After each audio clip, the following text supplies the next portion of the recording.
Bismillahirrahmanirrahim. Assalamualaikum warahmatullahi wabarakatuh. Innal hamdalillah nahmaduhu wa nasta'inuhu wa nastaghfiruh wa na'udzu billahi min syururi anfusina wa min sayyiati a'malina. May yahdihillahu fala mudhillalah wa may yudlil fala hadiyalah. Asyhadu an la ilaha illallah wahdahu la syarikalah wa asyhadu anna Muhammadan abduhu wa rasuluhu la nabiyya ba'dah. Alhamdulillah, segala puji hanya bagi Allah atas segala nikmatnya, atas segala karunia-Nya. Kita walaupun berada di tepi pantai atau di pinggir laut ini masih dalam keadaan sehat walafiat. Semoga kita masih diberi kekuatan iman, Islam, kesehatan, tekad yang kuat untuk beribadah kepada Allah Subhanahu wa taala, untuk bekerja menafkahi keluarga dan diri sendiri. Semoga amal ibadah kita membuktikan rasa syukur kita kepada Allah Subhanahu wa taala. Semoga amal ibadah kita diterima di sisi Allah Subhanahu wa taala. Amin ya rabbal alamin. Salawat dan salam kita sampaikan kepada Nabi kita Muhammad sallallahu alaihi wasallam atas bimbingannya memperjuangkan agama Islam ini sampai kepada kita, sehingga kita menjadi hamba-hamba yang beriman, yang mempunyai kesempatan untuk menggapai rahmatnya, kasih sayangnya, keridhoannya. Semoga kita bisa mencontoh, mentauladani Nabi kita Muhammad sallallahu alaihi wasallam setiap langkahnya, ucapannya, perbuatannya, akhlaknya, muamalahnya, akidahnya.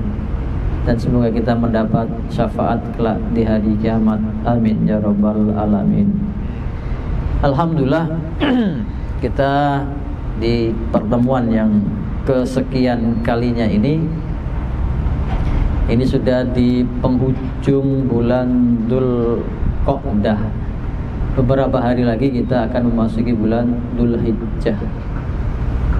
Sebagian besar jamaah haji, karena ini berkaitan dengan ibadah haji, sebagian besar jamaah haji seluruh dunia, bukan hanya di Indonesia saja, sudah berangkat ke tanah suci untuk melakukan ibadah haji di sana.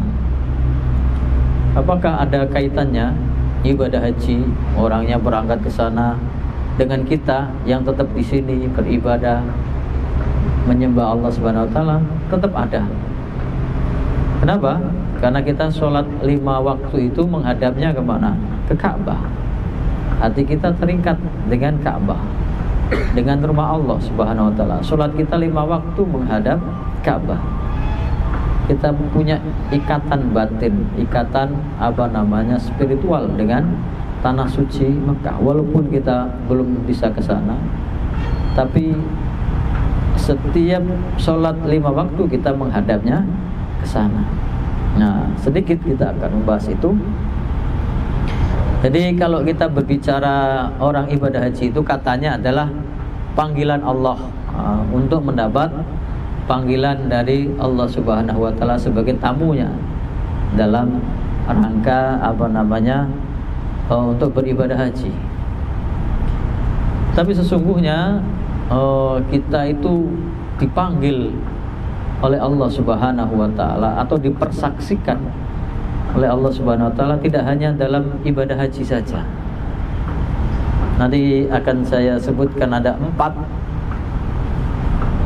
peristiwa di mana kita dipanggil, dipersaksikan oleh Allah Subhanahu wa taala, sadar atau tidak sadar, mau atau tidak mau. Yang pertama adalah setiap kita, ini makanya saya bilang tadi sadar atau tidak sadar, mau atau tidak mau, tahu atau tidak tahu, kita harus mengakuinya. Dalam surat Al-A'raf ayat 172 Allah Subhanahu wa taala berfirman, A'udzubillahi minasyaitonirrajim. Bismillahirrahmanirrahim. Wa id akhadha rabbuka min bani adama min duhurihim dzurriyyatahum wa ashhadahum ala anfusihim alastu bi rabbikum qalu bala syahidna an taqulu yaumal qiyamati inna kunna an hadza ghafilin. Ingatlah ketika Tuhanmu telah membuat perjanjian min bani Adam, dari anak keturunan Nabi Adam, min duhurihim, di duhur itu di punggungnya. Berarti peristiwa ini ketika kita belum jadi manusia, masih mungkin janin atau masih dalam rahim ibu kita, sadar atau tidak sadar, ingat atau tidak ingat, ini adalah firman Al-Quran. Wa id akhadha rabbuka min bani Adam min duhurim dzurriyyatahum. Ketika anak keturunan Nabi Adam ini dipanggil oleh Allah Subhanahu wa taala, dipersaksikan. Wa asyhadahum ala anfusihim alastu bi rabbikum. Dan keturunan Bani Adam ini, kita yang masih dalam alam ruh ini, dipanggil oleh Allah Subhanahu wa taala, dipersaksikan. Wa asyhadahum ala anfusihim, dipersaksikan terhadap dirinya sendiri, alastu bi rabbikum. Allah Subhanahu wa taala berfirman, bukankah aku ini Tuhanmu? Berarti setiap kita ketika masih di alam ruh, sadar atau tidak sadar, ingat atau tidak ingat, sudah mendapat perjanjian dengan Allah Subhanahu wa taala, bukankah aku adalah Tuhanmu?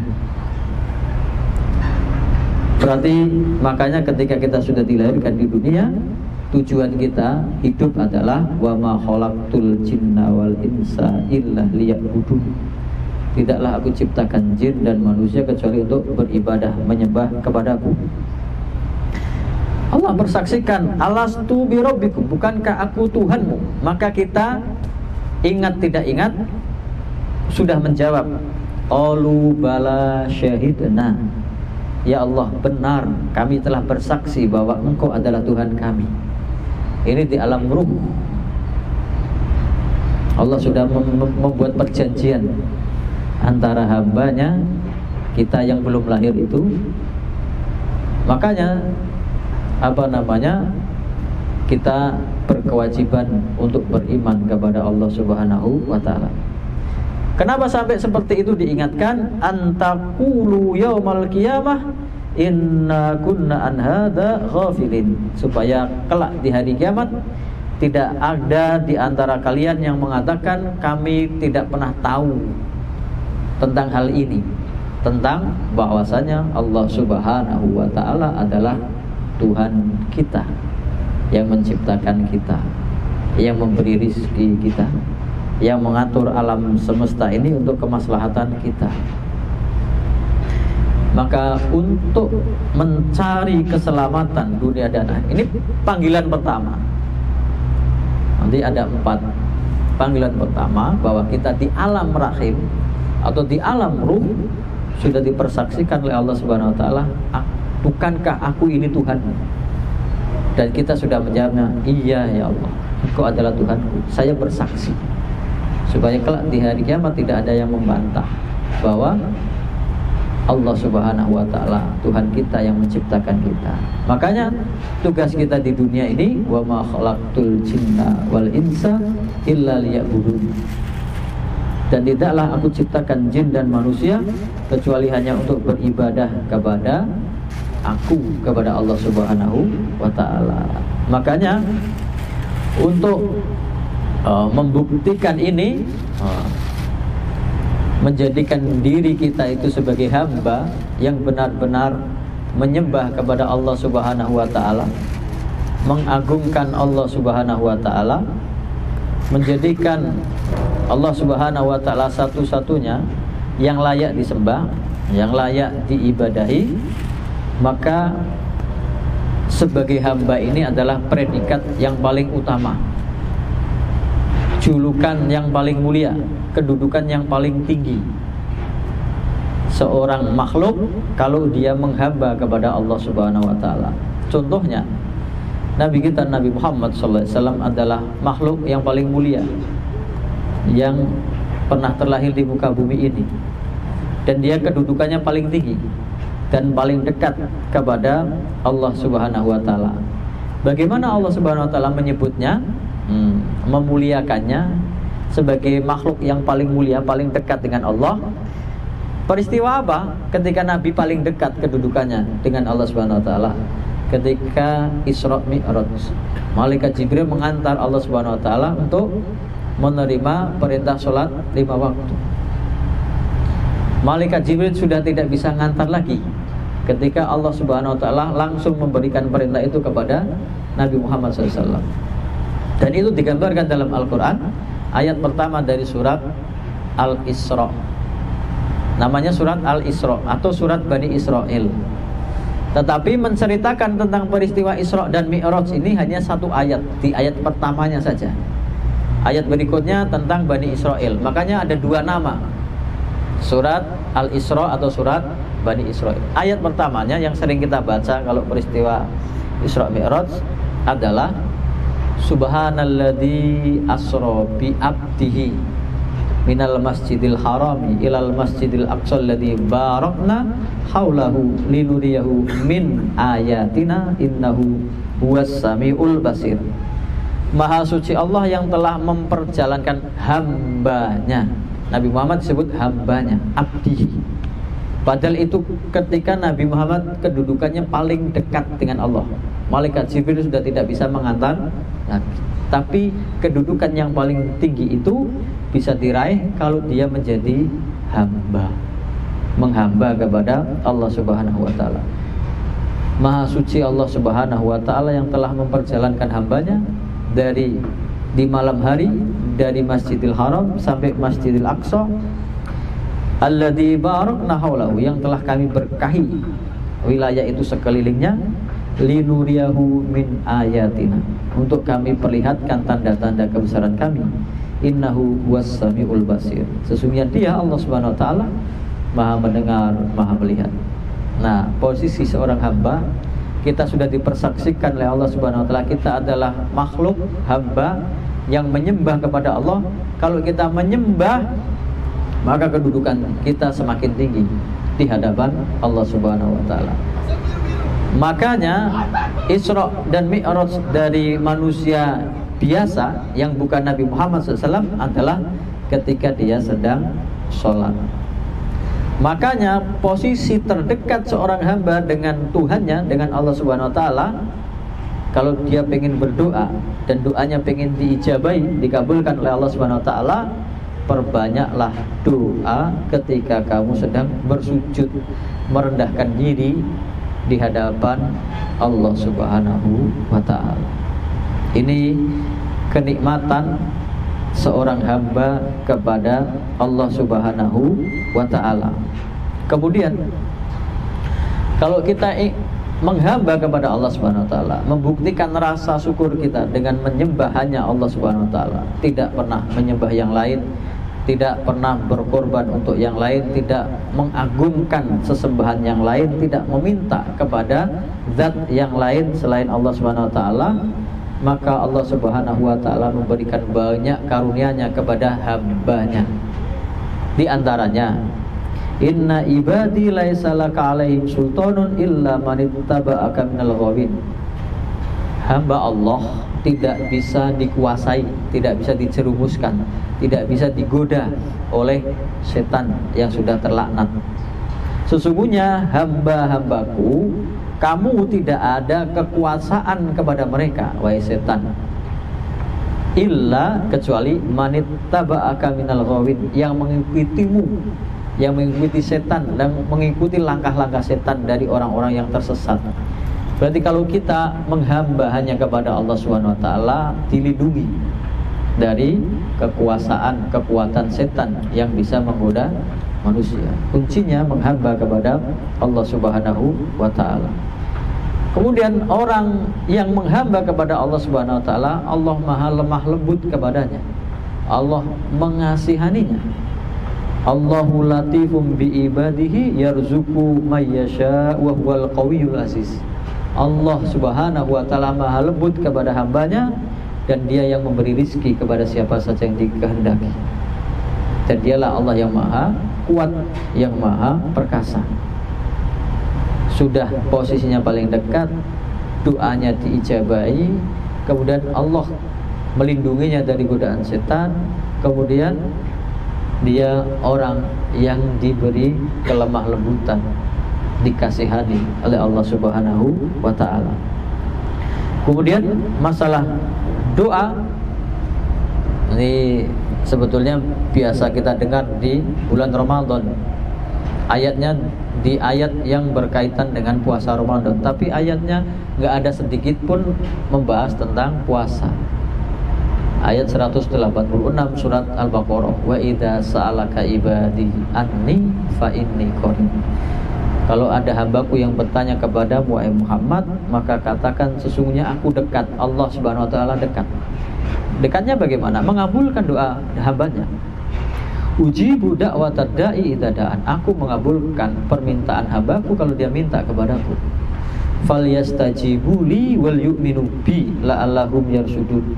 Maka jawablah panggilanku dan beriman kepadaku, percayalah kepadaku supaya mereka mendapat petunjuk.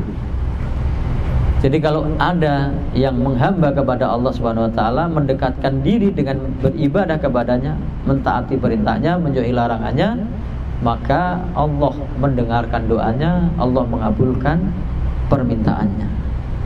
Wa idza sa'alaka ibadi anni fa inni qarib. Kalau ada hambaku yang bertanya kepadamu wahai Muhammad tentang aku, Allah yang menjawab langsung, fa inni qarib, maka sesungguhnya aku dekat.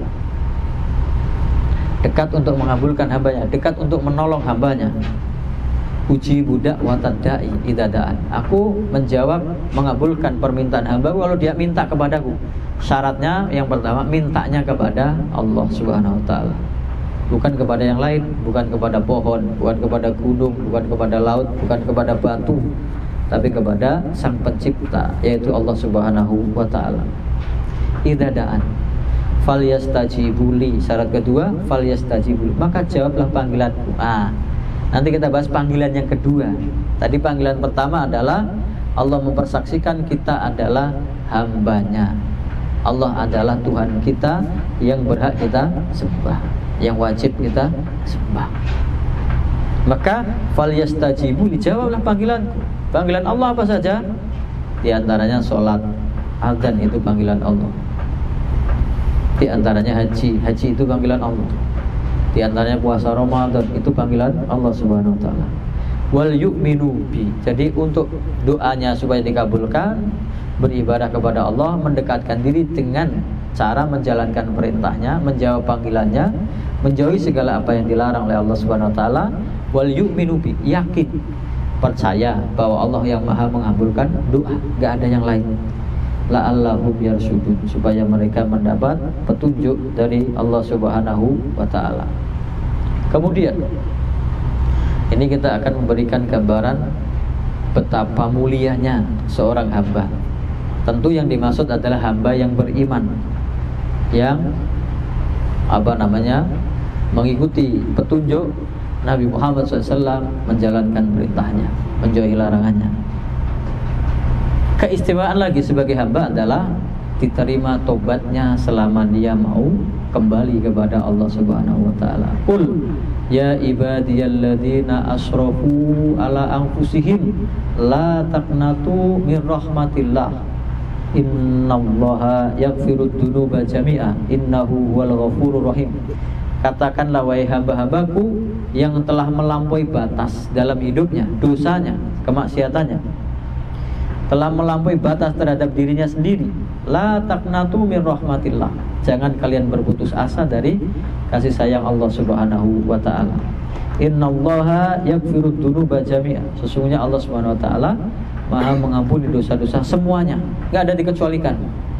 Bahkan dosa syirik pun kalau dia bertobat kepada Allah, kembali beriman, beramal soleh, diterima tobatnya, diampuni dosa-dosanya.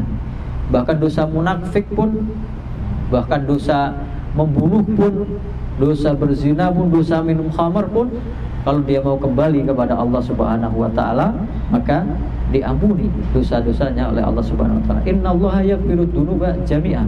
Sesungguhnya Allah Subhanahu wa taala mengampuni semua dosa, semuanya, dosa-dosa semuanya. Innahu huwal ghafurur rahim. Sesungguhnya dialah Allah Al-Ghafur. Ghafur adalah Dia zat yang Maha Pengampun, sebanyak apapun dosa kita diampuni kalau kita mau tobat.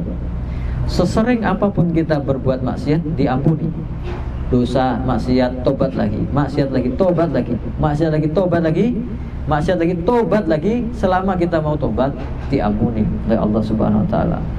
Innahu wal ghafurur rahim, yang sangat penyayang, maha pengampun dan penyayang kepada hambanya. Ini sebagai hamba.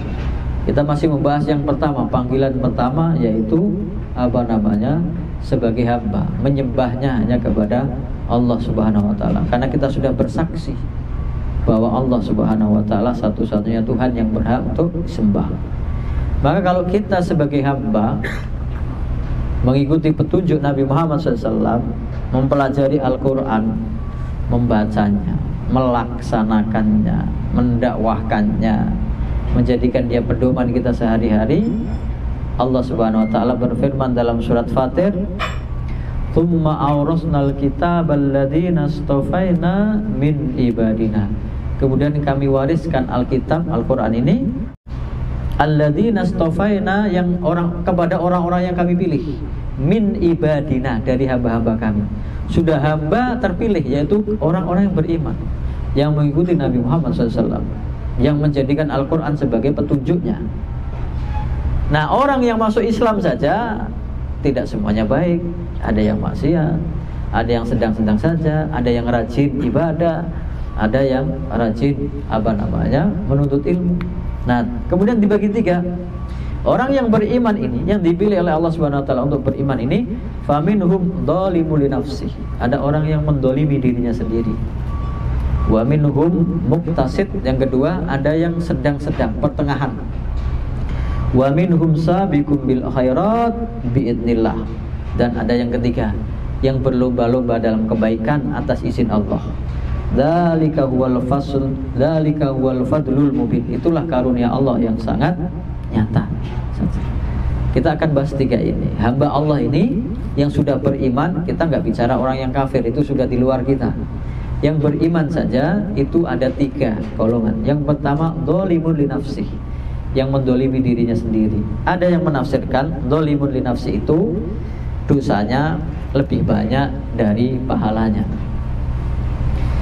Ada yang menafsirkan dzalimun li nafsi itu orang yang kewajibannya belum dia tunaikan sempurna. Sholatnya masih bolong-bolong, puasanya kadang iya kadang tidak, dan sunnahnya jarang atau nggak pernah. Maksiatnya dia lakukan, kewajibannya bolong-bolong, ibadah sunnahnya jarang atau tidak pernah, malah maksiatnya banyak. Jadi yang pertama menafsirkan dosanya lebih banyak dari pahalanya. Yang kedua adalah kewajibannya belum dia sempurnakan karena masih kurang, sunnahnya tidak pernah, maksiatnya sering dia lakukan. Ini masih dzalimun li nafsi. Ada yang mengatakan dzalimun li nafsi adalah orang yang menampakkan di luarnya itu lebih baik dari yang di dalam. Penampilannya bagus, penampilannya alim, tapi ternyata hatinya jahat. Ternyata niatnya buruk. Ternyata ada yang dia sembunyikan di dalam hatinya. Ini tentang dzalimun li nafsi. Atau kalau kita umpamakan sholat 5 waktu, sholatnya jarang-jarang atau mungkin terlambat, tapi sunnahnya nggak pernah, tapi maksiatnya sering. Yang kedua adalah muqtasid. Muqtasid ini pas-pasan, sedang-sedang. Ada yang menafsirkan dosa dan maksiatnya sama. Dosa dan maksiatnya sama. Ada yang mengatakan tadi kewajibannya dia penuhi, sunnahnya tidak dia lakukan atau jarang, tapi maksiat dia nggak pernah.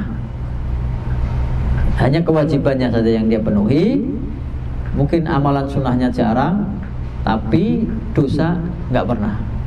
Ini saja sudah susah. Muqtasid ini pas-pasan. Atau penafsiran yang kedua tadi, penampilannya, zahirnya sama dengan batinnya. Nah, dia orang yang apa adanya. Saya begini ya, inilah keadaan saya. Yang kamu lihat inilah saya. Nah, ini orang yang muqtasid. Ada yang tadi bilangnya pas-pasan. dosa dan maksiatnya sama. Kewajibannya dia penuhi, amal sunnahnya jarang, tapi dosa tidak dia lakukan. Nah, yang paling istimewa yang ketiga, sabiqum bil khairat bi'nillah, berlomba-lomba dalam kebaikan atas izin Allah. Nah, istimewanya yang ketiga ini dikasih tambahan bi'nillah. Orang yang berlomba-lomba dalam kebaikan. Ada yang menafsirkan pahalanya lebih banyak daripada dosanya. Penafsiran kedua, dia itu kewajibannya dipenuhi sempurna. Misalnya kalau sholat 5 waktu itu rajin, tepat waktu, jamaah.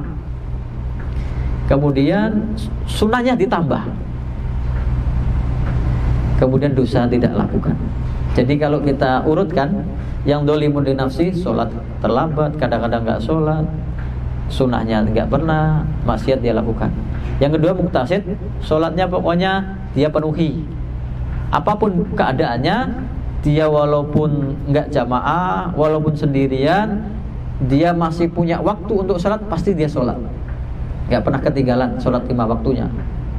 Bagaimanapun kondisinya. Mungkin nggak tepat waktu, yang penting dia tetap sholat. Sunnahnya belum dia lakukan, atau sedikit. Tapi maksiat sudah dia jauhi, sudah dia tinggalkan. Nah, yang sabiqum bil khairat bi'nillah, ini yang paling utama. Ibaratnya kalau yang tadi itu sholatnya bolong-bolong, yang kedua itu mungkin datang itu sudah qomat baru datang, yang ketiga ini belum adzan dia sudah sampai di masjid. Kalau kita umpamakan di rumah, sebelum adzan dia sudah berangkat ke masjid nunggu adzan. Setelah adzan dia sholat sunnah. Berarti wajibnya dia penuhi, sunnahnya dia rajin ditambah, maksiatnya dia tinggalkan sejauh-jauhnya. Tapi diiringi dengan kata bi'idnillah. Orang kok bisa begini, itu atas izin Allah.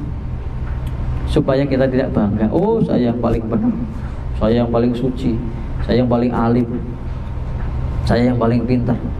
Bi'idnillah, semua itu karena izin Allah Subhanahu wa ta'ala. Atau yang ketiga tadi, dia itu orang yang dohirnya atau batinnya lebih baik daripada dohirnya. Dohirnya biasa saja. Dohirnya mungkin bisa nelayan, bisa pekerja, bisa pelaut, bisa pedagang, bisa pegawai kantor, bisa rakyat biasa, petani. Dohirnya, tapi batinnya hubungannya dengan Allah sangat istimewa, sangat rajin, sangat dekat hubungannya dengan Allah Subhanahu wa taala. Jadi batinnya dalamnya lebih baik daripada luarnya. Kira-kira yang masuk surga yang mana? Ternyata semuanya masuk surga. Itu surat Fatir ayat 32, ayat 33-nya, jannatu adni yadkhulunaha, surga adn yang kekal abadi, semuanya masuk di dalamnya. Masuk di dalam. Maka ini ada yang mengatakan ini yang harusnya kalau kita punya tinta emas, kita tulis dengan tinta emas. Karena ini menjamin bahwa orang mukmin itu apapun kondisinya, selama dia mau menghamba kepada Allah Subhanahu wa taala, jannatu adni yadkhuluna. Yadkhulunaha itu artinya mereka semua masuk. Kenapa? Karena itu satu tadi, dolimun li nafsi, satu orang. Kemudian muktasid, pertengahan. Dolimun li nafsi, mendolimi dirinya sendiri. Yang kedua muktasid, pertengahan. Yang ketiga sabiqum bil khairat bi'idnillah, 3 orang. Nah, dalam bahasa Arab yadkhulunaha ada wawul jamaah yang itu menunjukkan kata jamak. Berarti semuanya 3 golongan itu, 3 orang ini masuk surganya Allah Subhanahu wa taala. Begitu masuk surga, yuhallawna fiha min asawira min dahabi walu'lu'ah, diberikan, dipakaikan baginya perhiasan dari emas permata. Kalau kita di dunia, kalau mau pakai perhiasan mungkin beli dulu, mungkin cari dulu, mungkin pakai dulu. Tapi orang ini begitu masuk surga, semua sudah nempel semuanya di dalam tubuhnya, jadi perhiasannya. Walibasu fiha kharir, dan pakaiannya kelak di surga adalah sutra. Yang kita di dunia diharamkan memakainya, itu pakaian kita kelak di surganya Allah Subhanahu wa taala. Bedanya, kalau kita mau pakai sutra harus cari dulu, beli dulu, menenun dulu, memakai dulu. Tapi begitu orang ini masuk surga, langsung pakaian itu sudah nempel di dalam badannya. Makanya ketika Nabi Adam alaihissalam itu bermaksiat kepada Allah Subhanahu wa taala, melanggar perintah Allah Subhanahu wa taala, yaitu disuruh menjauhi pohon yang dilarang itu, tapi dia tergoda atau mendatanginya. Maka ketika sudah terusir dari surganya Allah Subhanahu wa taala, maka semua pakaiannya itu terlepas darinya. Dalam surat Al-A'raf ayat 23, fadallahuma bighurur, setan menggoda keduanya dengan tipuannya. Falamma dzaqash syajarata, ketika keduanya Nabi Adam dan Hawa merasakan buah yang dilarang itu, pohon yang dilarang, badat lahuma sau'atuhuma, nampak semua auratnya. Jadi dulunya ketika di surga, tanpa beli pakaian, tanpa cari pakaian, Nabi Adam dan Hawa itu sudah mendapat pakaian secara otomatis. Tapi begitu bermaksiat kepada Allah Subhanahu wa taala, melanggar larangan Allah Subhanahu wa taala, maka begitu dia makan buah itu yang dilarang itu, badat lahuma sau'atuhuma, terlihat nampak auratnya, terbuka. Maka dia harus bersusah payah cari penutup auratnya, pakaian. Apa yang dilakukan oleh keduanya, Nabi Adam dan Hawa? Wa tafiqa yahsifani alaihima min waraqil jannah. Maka keduanya mencari daun-daunan di surga untuk menutupi auratnya. Dulunya ketika belum bermaksiat, pakaian itu sudah langsung dipakaikan, enggak perlu cari-cari, enggak perlu buat, enggak perlu beli. Demikian juga anak cucunya kelak ketika masuk surga langsung diberi perhiasan, langsung diberi pakaian oleh Allah Subhanahu wa taala. Wa nadahuma rabbuhuma alam anhakuma antilkuma syajarah, dan Allah Subhanahu wa taala memberikan peringatan kepada keduanya, bukankah aku sudah melarang kalian dari pohon yang dilarang ini, pohon ini.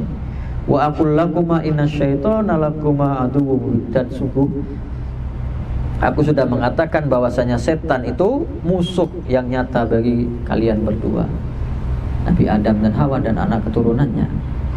Maka inilah nikmatnya kalau kita menghamba kepada Allah Subhanahu wa taala.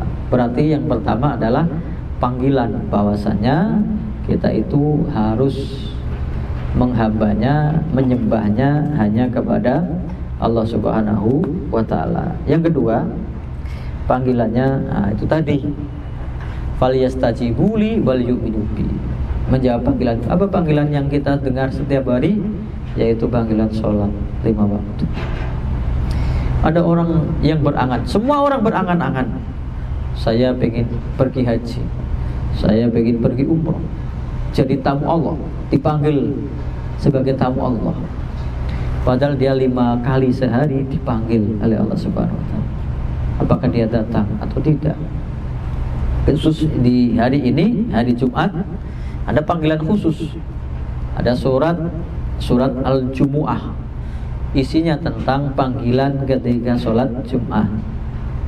Ayat ke-9 dari surat Al-Jumu'ah. Ya ayyuhalladzina amanu idza nudiya lis-sholati min yaumil jumu'ati fas'au ila dzikrillahi wa dzarul bai'. Dzalikum khairul lakum in kuntum ta'lamun. Wahai orang-orang yang beriman, kalau sudah dipanggil oleh panggilan sholat Jumat, maka segeralah menjawab panggilan Allah. Tinggalkan jual beli perdagangan. Itu yang lebih baik bagi kalian. Dzalikum khairul lakum in kuntum ta'lamun. Itulah lebih baik bagi kalian kalau kalian mengetahui. Fa idza qudiyatis sholatu fantasiru fil ardi wabtaghu min fadlillahi. Kalau sudah selesai sholat Jumat, maka menyebarlah di muka bumi, carilah karunia Allah Subhanahu wa taala sebanyak-banyaknya. Wadzukurullaha katsiran la'allakum tuflihun. Ingatlah, berzikirlah, sebutlah nama Allah sebanyak-banyaknya supaya kalian mendapat keberuntungan. Dan kita juga dipanggil oleh Allah Subhanahu wa taala setiap hari 5 waktu. Wa aqimi sholata tarafayn nahari wa zulafa minal laili. Dirikanlah sholat di kedua penghujung siang, maghrib, asar, termasuk zuhur. Wa zulafa minal laili, dan sebagian malam, maghrib, isya, subuh, asar, zuhur, maghrib, isya. Innal hasanati yudhibnas sayyi'at. Sesungguhnya perbuatan baik itu menghapus kesalahan dosa. Dzalika dzikra lidzakirin. Itulah peringatan bagi orang-orang yang mau diingatkan. Panggilan kedua tentang sholat. Dan di sini ada penjelasan innal hasanati yudhibnas sayyi'at. Sesungguhnya kebaikan itu menghapus kesalahan. Asbabun nuzulnya dari ayat ini, ada salah seorang sahabat mengaku kepada Nabi Muhammad SAW, ya Rasulullah, lapor, saya tadi ketemu perempuan, saya ajak ngobrol, bukan mahram, saya ajak bicara, saya sentuh dia, saya cium dia, dia bukan siapa saya. Berdosakah saya? Nabi bilang berdosa. Apakah saya bisa diampuni ya Rasulullah? Apakah saya mendapat ampunan? Nabi diam. Lalu turun ayat ini sebelum sholat asar. Maka setelah sholat asar jamaah, Nabi sudah selesai, Assalamualaikum, nengok ke jamaah, ditanya, siapa tadi yang bertanya, yang katanya berbuat maksiat kepada perempuan, menyentuhnya, menciumnya, memegangnya, padahal dia bukan mahramnya. Lalu orang itu mengacungkan tangan, saya ya Rasulullah, saya yang tadi bertanya. Dia bertanya, apakah saya dapat ampunan? Maka Nabi Muhammad SAW bertanya, apakah tadi kamu ikut sholat asar berjamaah? Iya ya Rasulullah, saya di belakang anda, saya ikut sholat asar berjamaah. Maka Nabi membacakan ayat ini, innal hasanati yudhibnas sayyi'at. Sesungguhnya perbuatan baik itu menghapus dosa, kesalahan. Dosamu diampuni selama dosa-dosa kecil, kalau kita melanggengkan, mendisiplinkan sholat 5 waktu. Makanya sholat 5 waktu, Jumat kepada Jumat, puasa Ramadan ke puasa Ramadan berikutnya, menghapus dosa-dosa kecil selama dosa-dosa yang besar ditinggalkan. Maka panggilan kedua adalah panggilan sholat. Sholat kita yang 5 waktu ini. Nah, apakah kita mau memenuhinya atau tidak? Padahal ini adalah ibadah yang paling agung, rukun Islam yang kedua, tiangnya agama. Kemudian amalan pertama yang dihisab oleh Allah Subhanahu wa ta'ala. Amalan yang dihisab oleh Allah Subhanahu wa ta'ala. Nah, kemudian yang kedua, sholat inilah yang menjadi pokok utama. Nabi Muhammad SAW kalau ditimpa suatu urusan yang berat, diperintahkan oleh Allah Subhanahu wa taala, wasta'inu bis-sabri was-shalah. Mintalah pertolongan kepada Allah dengan sholat dan sabar. Dalam hadisnya yang lain, Rasulullah SAW bersabda, Rasul amri al-Islam. Puncak dari segala urusan adalah Islam. Kalau kita sudah masuk Islam, berarti kita dalam lingkungan rahmat Allah Subhanahu wa taala. Wa amuduhu sholat, dan tiangnya adalah sholat. Wa dirwatu sanamihi, dan puncaknya dari ibadah kita adalah al-jihadu fi sabilillah, berjihad di jalan Allah Subhanahu wa taala. Dan inilah wasiat Nabi Muhammad SAW yang terakhir sebelum mengembuskan nafasnya, as-shalah, sholat, jaga sholat. Wa ma malakat aimanukum, dan jagalah budak-budak kalian. Kemudian sholat inilah yang menjadi batas kita. Apakah kita masih mau dianggap sebagai orang yang beriman atau tidak? Sholat inilah cerminan amalan kita. Yang tadi pertama dihisab adalah tentang sholat. Sholat inilah syiar Islam yang paling terakhir hilang. Kalau sudah tidak ada lagi orang sholat, selesai sudah, kiamat akan terjadi. Na'udzubillahi min dzalik.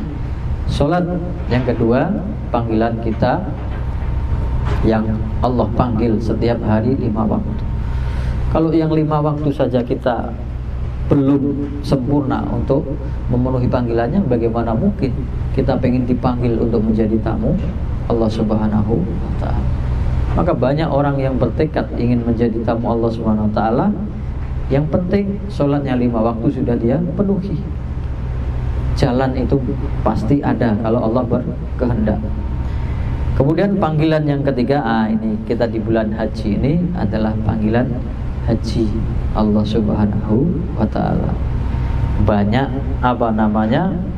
pelajaran tentang ibadah haji ini. Pertama tadi berkaitan bahwa kita itu nggak bisa lepas dari ibadah haji. Kenapa? Karena setiap sholat 5 waktu kita menghadapnya kiblat. Kita berdoa kepada Allah menghadapnya kiblat. Lalu khusus tentang haji ini dalam surat Al-Hajj ayat 26 dan 27 Allah Subhanahu wa taala berfirman, wa id bawwa'na li Ibrahim makanal baiti. Ingatlah ketika kami tempatkan Nabi Ibrahim ini di Baitullah, di Ka'bah. Allah tusyrik bi syai'a wa tahhir baitiya lit-ta'ifina wal qa'imina wa ruk'is sujud. Janganlah kamu berbuat syirik kepadaku dengan sesuatu apapun, dan sucikanlah rumahku ini, rumah Allah, Baitullah, Masjidil Haram, lit-ta'ifina bagi orang-orang yang tawaf, wal qa'imina iktikaf yang berdiri untuk sholat, war ruka'i sujud dan orang-orang yang rukuk dan sujud. Jadi pelajaran utama yang dari ibadah haji adalah menghilangkan kesyirikan, peribadatan kepada selain Allah Subhanahu wa ta'ala. Karena dari awalnya saja ketika jamaah haji masuk itu, labbaik Allahumma labbaik, labbaik la syarika laka labbaik. Ya Allah, kami jawab panggilanmu ya Allah. Labbaik, kami jawab panggilan Allah, tidak ada sekutu bagimu. Artinya haji itu untuk mensucikan tempat Masjidil Haram ini dari kesyirikan. Kenapa? Karena orang jahiliyah di zaman Nabi itu ya berhaji juga, ya tawaf juga, tapi tidak sebagaimana yang disyariatkan oleh agama Islam. Tawaf ada yang telanjang, maka tawafnya, sholatnya siul-siul dan tepuk tangan. Ini orang jahiliyah. Makanya Nabi Muhammad SAW memerintahkan haji itu tahun 9 Hijriah kepada Abu Bakar As-Siddiq radhiyallahu anhu. Abu Bakar As-Siddiq radhiyallahu anhu. Kemudian setelah itu Nabi tidak ikut haji, tapi mengutus siapa? Ali bin Abi Thalib untuk menyusulnya. Setelah disusul sampai Mekah, ditanya oleh Abu Bakar, wahai Ali, kamu diutus ke sini untuk menggantikanku atau sebagai pembawa kabar saja? Jadi yang ikut waktu itu tahun 9 Hijriah hanya berapa ribu atau 1.500-an. Maka Ali berkata, saya hanya membawa pesan. Yaitu apa pesannya? Tahun depan gak ada lagi orang yang musyrik ikut haji. Tahun depan diberi jangka waktu 4 bulan, orang yang musyrik tidak boleh tinggal di Masjidil Haram, di tanah suci. Makanya kemudian Nabi Muhammad SAW hajinya di tahun 10 Hijriah, tahun terakhir beliau masih bisa ibadah haji. Dan itu yang ikut 125.000 orang ketika sudah bersih dari orang-orang yang musyrik. Maka nilai utama dari haji adalah menghilangkan kesyirikan. Wa adzin fin nasi bil haji ya'tuka rijalan wa ala kulli dhamirin ya'tina min kulli fajjin amin. Nah, ini dalil haji.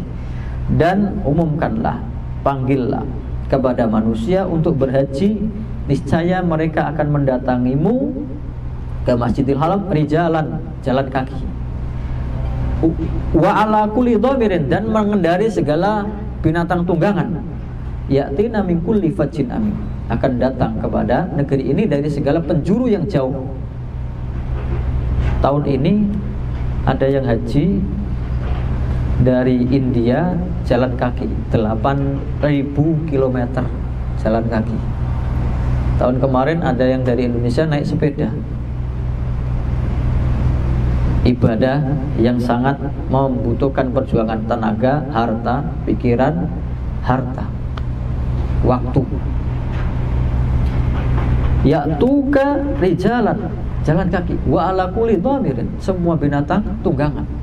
Naik pesawat, naik bus, naik kapal, min kulli fajjin, dari segala penjuru negeri yang jauh.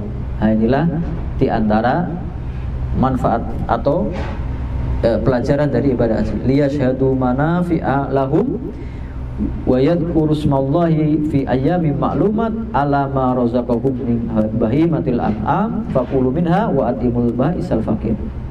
Supaya mereka menyaksikan manfaat-manfaat dari ibadah haji. Bahkan orang yang tidak ikut ibadah haji mengambil manfaat pelajaran dari hal tersebut. Dan supaya mereka menyebut nama Allah. Maka ketika Idul Fitri dan Idul Adha beda takbirnya. Kalau Idul Fitri setelah matahari terbenam puasa terakhir, di malam hari sampai sholat id selesai, takbir selesai. Kalau haji Idul Adha, takbirnya sejak malam Idul Adha sampai tanggal 13, 3 hari setelah Idul Adha. Takbir menyebut nama Allah di hari-hari yang sudah ditentukan. Ala ma razaqakum min bahimatil an'am, atas apa-apa yang diberikan rezeki kepada mereka, yaitu dari binatang ternak yang sudah disembelih. Fakulu minha wa atimul ba'isal faqir, maka makanlah, maka orang yang berkorban boleh makan sebagian dari dagingnya. Wa atimul ba'isal faqir, dan berilah makan kepada orang-orang yang sengsara, orang yang fakir. Ini panggilan haji. Kemudian yang terakhir adalah panggilan yang tidak bisa kita tolak. Apa itu? Nah, kita semua tinggal menunggu itu, yaitu pasti akan dipanggil oleh Allah Subhanahu wa ta'ala. Ajal itu pasti datang, yaitu ajal kita dipanggil. Kalau sudah dipanggil, selesai, nggak ada lagi. Kullu nafsin dha'iqatul maut, semua yang bernyawa pasti akan meninggal, dipanggil oleh Sang Pencipta. Wa innama tuwaffawna ujurakum yaumal qiyamah, kelak disempurnakan pahala kalian di hari kiamat. Faman zuhziha 'anil nar wa udkhilal jannah, barang siapa yang diselamatkan dari neraka, dimasukkan surga, faqad faz, sungguh dia telah beruntung. Wa mal hayatud dunya illa mataul ghurur, kehidupan dunia tidak lain hanya kesenangan yang menipu.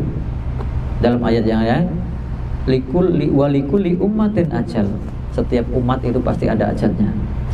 Fa idza jaa ajaluhum, ketika datang ajal mereka, la yastakhiruna sa'atan wa la yastaqdim, tidak ada yang bisa menundanya sedikit pun, tidak ada yang bisa memajukannya, mempercepatnya.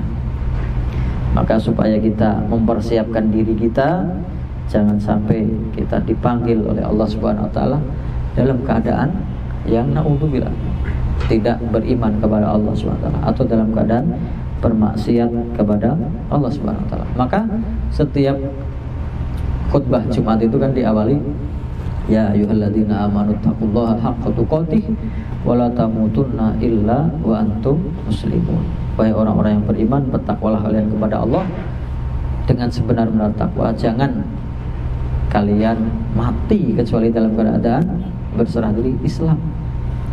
Saya tutup kajian sore ini tinggal beberapa menit, 1 atau 2 menit lagi, dengan penyesalan yang dirasakan oleh orang-orang yang sudah meninggal dunia dan dia tidak beriman kepada Allah Subhanahu wa ta'ala. Ada 4. Pertama, dia pengen dikeluarkan dari neraka. Rabbana akhrijna minha fa in udna fa inna zalimun. Ya Allah, keluarkan kami dari neraka. Kalau kami setelah keluar dari neraka masuk hidup di dunia lagi, kok masih maksiat lagi, maka sesungguhnya kami orang-orang yang zalim. yang tadi dzalimun li nafsi. Qala, dikatakan kepada mereka, qala sya'u fiha wala tukallim. Sudah kamu masuk ke dalam neraka, jangan banyak bicara lagi. Yang pertama mintanya kepada Allah, pengen keluar dari neraka. Gak bisa, gak usah bicara lagi. Yang kedua adalah mereka meminta kepada malaikat penjaga neraka, yaitu malaikat Malik, disebut wa nadau ya maliku liyaqdi alaina rabbuk qala innakum makisun. Mereka minta kepada malaikat Malik, wahai malaikat Malik, biarlah kami mati saja. Ya maliku liyaqdi alaina rabbuk. Kan ada orang yang bercanda, kita kalau maksiatnya banyak, nanti malaikatnya marah, dilempar ke neraka, meleset masuk surga. Gak ada itu. Dikatakan kepada malaikat Malik, kalau kita ada yang mengatakan kalau kita di neraka saking panasnya kan gosong sudah, selesai mati. Maka dia berkata kepada malaikat Malik, ya maliku liyaqdi alaina rabbuk. Wahai malaikat Malik, biarlah kami disiksa Tuhanmu, mati saja, gosong, selesai urusan. Qala innakum makisun. Malaikat Malik bilang, kalian tinggal selama-lamanya. La yamutu fiha wa la yahya. Enggak hidup, enggak mati. Kenapa enggak hidup? Karena hidup pun disiksa. Kenapa enggak mati? Tidak dimatikan. Dua. Pertama minta kepada Allah, mungkin keluar, enggak bisa. Minta mati saja, enggak bisa. Yang ketiga, kepada malaikat penjaga neraka, yaitu mereka pengen libur. Wa qala alladziina fin nari li khazanati jahannam. Orang yang di neraka minta kepada neraka penjaga neraka jahanam, ud'u rabbakum yukhaffif anna yawma minal adzab. Wahai malaikat, kami pengen libur sehari saja, jangan disiksa. Sehari saja. Kita kan berbulan-bulan ini kerja kan, seminggu sekali libur enak, bisa makan, bisa tidur, bisa ngopi, bisa leha-leha istirahat, bisa refreshing kemana. Ini enggak, jutaan tahun, ribuan tahun disiksa, pengen libur sehari. Yukhafif anna yawma minal. Apa jawabnya malaikat? Qalu alawalam taku ta'tikum rusulukum bil bayinat qalu bala. Bukankah dulu kalian sudah diperingatkan oleh para nabi dan rasul dengan penjelasan, tapi kalian tidak mau? Qalu bala, benar. Qalu fad'u, mintalah, tapi tidak akan dipenuhi. Wa ma du'aul kafirina illa fi dhalal. Permintaan orang kafir itu tidak ada gunanya. Terakhir, setelah minta kepada Allah nggak bisa, minta kepada malaikat Malik nggak bisa, untuk mati saja nggak bisa, minta libur sehari saja nggak bisa, terakhir minta kepada temannya yang di surga. Jadi penghuni surga itu nengok temannya yang di neraka. Itu. Wa nada ashabun nari ashabul jannah. Ya. Penghuni neraka minta kepada penghuni surga. Karena dia ditengok, an afidu alaina minal ma'i au mimma razaqakumullah. Saya minta segelas air. Karena minumannya di neraka nanah, darah, cairan orang-orang yang mati. Panas yang ketika ditelan di mulutnya putus semua ususnya. Minta segelas air segar. Kita di sini walaupun di laut tadi bergalon-galon diantar ke sini air segar, bisa untuk mandi, bisa untuk minum, bisa ngopi, bisa macam. Ini neraka jutaan tahun minta kepada temannya di surga segelas air. Atau apa yang direzekikan oleh Allah kepada kalian? Jawabnya apa? Qalu innallaha harramahuma 'alal kafirin. Sesungguhnya Allah Subhanahu mengharamkan semuanya, air dan makanan itu, untuk orang-orang kafir. Semoga kita menjadi hamba-hamba Allah yang mau taat, yang mau beribadah, yang mau bertobat kepada Allah Subhanahu wa taala. Kita tutup dengan doa untuk majelis. Subhanakallahumma bihamdika asyhadu an la ilaha illa anta astaghfiruka wa atubu ilaik. Assalamualaikum warahmatullahi wabarakatuh.